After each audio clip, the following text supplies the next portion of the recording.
The NHL trade market is a constant source of speculation, where a simple rumor can quickly become one of the biggest stories in hockey. For more than 2 months, the situation surrounding Dylan Larkin and the Detroit Red Wings has captured the attention of fans across the league, with no clear resolution in sight. And now, one possible destination is beginning to generate even more discussion. Montreal. TSN Overdrive host Brian Hayes has made it clear that he believes the Montreal Canadiens are the team that makes the most sense for Larkin. According to Hayes, the fit between Larkin and Montreal is almost too logical to ignore. He has argued that pairing Dylan Larkin with Nick Suzuki would immediately give the Canadiens an elite 1-2 combination at center, especially when you consider the offensive talent Montreal already has on the wings and the number of promising prospects inside the organization. The problem, however, is Larkin himself. So far, Montreal has reportedly not been one of his preferred destinations. Larkin initially provided Detroit with a short list of teams he would prefer to join. That list reportedly included the Minnesota Wild, Florida Panthers, Vegas Golden Knights, and Dallas Stars. Montreal was not included, and naturally, that has created some hesitation among Canadiens fans. In any major NHL trade, the player's willingness to join a team can become one of the most important factors in negotiations. But the longer the situation continues, the more things can change. Detroit currently finds itself in an uncertain position, and the situation surrounding the organization has created even more questions about Larkin's future. At the same time, several teams originally believed to be preferred destinations may not have the assets or salary cap flexibility required to complete a deal, and that could eventually force Larkin to reconsider some of his options. That is where Montreal becomes interesting. The Canadiens can offer something few teams can match. They have a young and improving roster, elite talent on the wings, one of the deeper prospect pools in hockey, and enough organizational flexibility to make a major move without completely sacrificing the future. For Brian Hayes, that combination makes Montreal an obvious possibility. Imagine a Canadiens lineup with Nick Suzuki and Dylan Larkin as the top two centers. That immediately gives Montreal tremendous depth down the middle. Suzuki brings intelligence, playmaking, consistency, and leadership. Larkin adds elite speed, scoring ability, strong two-way play, and years of experience handling the pressure of being a top-line center. Together, they could create one of the strongest center combinations in the NHL.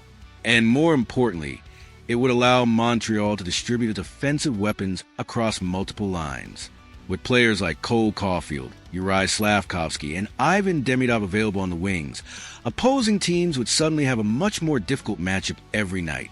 They would no longer be able to focus exclusively on stopping one dangerous offensive line. Larkin's contract is also a major factor. He currently carries an $8.7 million cap hit. That is certainly a significant salary, but Montreal could potentially make it work. The Canadiens have been careful with their salary structure, and Larkin's contract would not be dramatically out of place compared with other important players on the roster. Nick Suzuki carries a cap hit of just under $8 million. Cole Caulfield is also in that same financial range. And once other major contracts on the roster are considered, Larkin's salary would not completely destroy Montreal's internal structure. For a player capable of playing major minutes at center, producing offense, killing penalties, contributing on the power play, and providing veteran leadership, that salary could be justified. The biggest attraction is simply what Larkin could bring to the Canadiens immediately. He is a proven top-line center. He has the speed to attack through the neutral zone, the skill to create offense, and the defensive awareness to play against opposing stars. He has also spent years serving as captain in Detroit, giving him valuable leadership experience. Adding that type of player would dramatically change Montreal's lineup. The Canadiens are already building toward becoming a serious contender, but acquiring Larkin could accelerate that process significantly. Instead of waiting for every young player to fully develop, Montreal will be adding a proven NHL star capable of contributing immediately. That could push the Canadiens from a promising young team into legitimate Stanley Cup contention. Larkin's age also makes the situation interesting. At 30 years old, he is still young enough to contribute throughout the prime competitive years of Montreal's core. He would not simply be an aging veteran brought in for one playoff run. he could potentially remain an important part of the Canadiens for several seasons. And that timing could match well with the development of Suzuki, Caulfield, Slavkovsky, Demidov, and the rest of Montreal's young core. Of course, acquiring Larkin would not come cheaply. Detroit would almost certainly demand a significant package.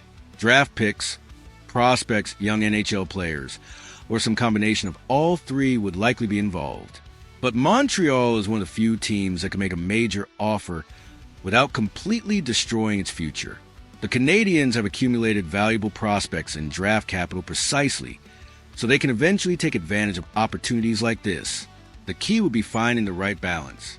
Montreal would need to acquire Larkin without giving away so much young talent that the trade weakens the team's long-term potential. That is where Kent Hughes becomes extremely important. Hughes has shown that he is willing to be patient, but also aggressive when the right opportunity appears. He has repeatedly looked for ways to improve the Canadiens without making reckless moves. If Dylan Larkin genuinely becomes available, Montreal would have to seriously consider entering the conversation. But everything still comes back to one major question. Would Dylan Larkin actually want to play in Montreal? That remains the biggest obstacle.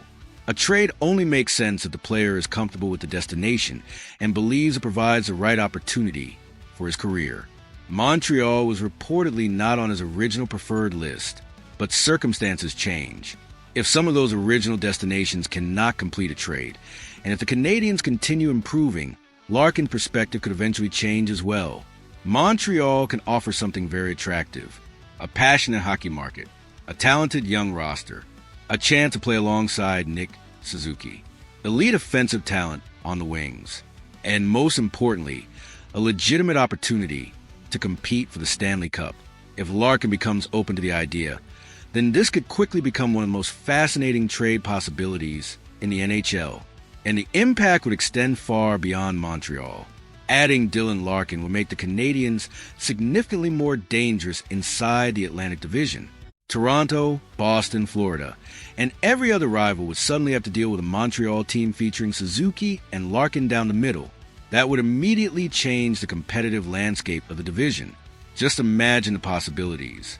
Suzuki leading one line, Larkin controlling another, Caulfield providing elite goal scoring, Slavkovsky continuing his development, Demidov bringing another level of creativity and offensive talent. That is the kind of lineup that could become extremely difficult to defend in a playoff series. For now, however, this remains speculation. There is no guarantee Dylan Larkin will be traded. There is no guarantee Montreal will make an offer. And there is certainly no guarantee Larkin would agree to join the Canadiens. But Brian Hayes believes a fit simply makes too much sense to ignore. And looking at Montreal's roster, prospect pool, financial flexibility, and competitive window, it is easy to understand why. So, Canadiens fans, what do you think? Would Dylan Larkin be the missing piece Montreal needs? Would you be willing to give up significant prospects or draft picks to acquire him? And how dangerous could Nick Suzuki and Dylan Larkin combination become in the playoffs? Let us know your thoughts in the comments. And if you want to stay updated on every major Canadiens rumor, trade possibility, and roster move, make sure to like the video and subscribe to the channel. Because in pursuit of the Stanley Cup, sometimes one bold move can completely change the future of a franchise.